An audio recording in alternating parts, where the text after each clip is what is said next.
Our 2025 Wagon of the Year test was recently posted on YouTube, and it had so many comments and a lot of questioning some of the results. A few people got fired up in there, that's for sure. Pretty sure, which is good, and it's fair because we gave some pretty hard-hitting opinions in there. So firstly, we wanted to chat about some of those questions, but we also wanted to say we stand by the results that we came up with and the 4Drive experts who were on the test with us as well.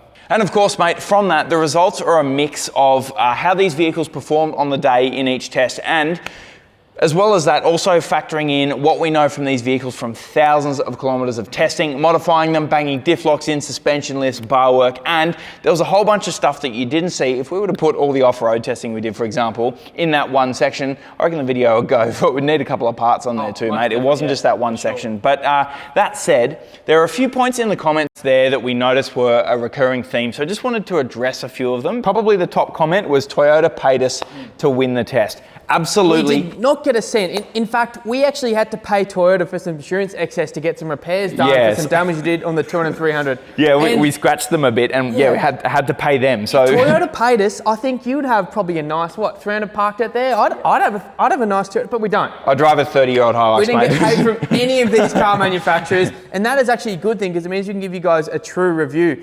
On that too, mate, the other big one we got was the off-road test results. Now, there was a lot of driving done on the day. It wasn't just that one section that we showed, and there is one little doozy there that we would like to mention. Someone owes some of us some beers. The editors, hats off to them. They were staying back super late putting this together. They put a lot of time into it, but there was one mistake, and I actually picked up on it too because I'm a Nissan man, and a lot of you guys... Yeah, you were blowing up. You called me, you're like, why did the Nissan score so You guys low? are blowing up, don't worry. I was blowing up too. The Y62 got a 6 off-road. This is the only mistake. After this, he went over the scores through the top to bottom so many times. It wasn't supposed to get a 6 off-road. It was supposed to get an 8. Yep. Unfortunately, this doesn't change the end scores, but it does change the way some of you guys have viewed the video. The Y62 score off-road was meant to be 8. Still didn't win, mate, but even still, it's important to note. The other one that was big, a big comment that was left was, why didn't the tank score higher being twin-locked? And of course, being twin-locked, fantastic, and it was very capable. But you were saying before, mate, one of the main reasons the tank didn't get as high a score as, say, the Ineos being twin-locked is you've got different approach and departure angles, you've got different suspension. Compared to some of the other cars, it was super low. Approach and departure was bad, and the ramp over wasn't that great, so we're bottoming it out a lot. It has the basis to be a good car with some mods. Now, mate, the third one was, of course, the mighty brake test. Now, the ultimate way to test brakes, and I know because I've done this on a track with the Ford Ranger, is to repeatedly do hard stops, and you get what's called brake fade. The brakes get hot, and of course, bigger brakes will handle that better than smaller brakes.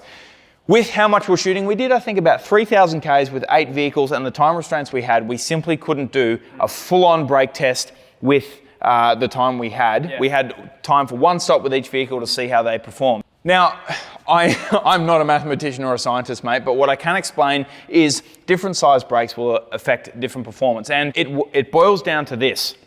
When you have a large friction area, like on the Ineos Grenadier brakes, and it's a smaller rotor, you've got less leverage there, so essentially you're going to create heat faster, which means... push harder to stop. Yeah, you need to push harder. So those brakes are going to get hotter quicker than compared to some of the bigger brakes on some of the bigger cars. To put it simply, Ineos's brakes put more friction in, which means it stops so well, but in turn that creates more heat. And then over time, you're going to get more brake fade. So that was where the scores came in of, yes, this vehicle stopped really well if you have to do an emergency stop, but if you're doing repeated braking, saying you're towing a heavy load or something like that, you might find that those smaller brakes would start to get a little bit hot. And that's where having the experts along from Bendix really helped with that technical info on why those scores were the way they were. Hopefully that's given a few more answers into in-depth on some of those biggest questions we got, and they were fantastic. So thank you for commenting on that. Collectively, mate, 4Drive 24/7 put in over 50 days of filming, editing, and producing into this test.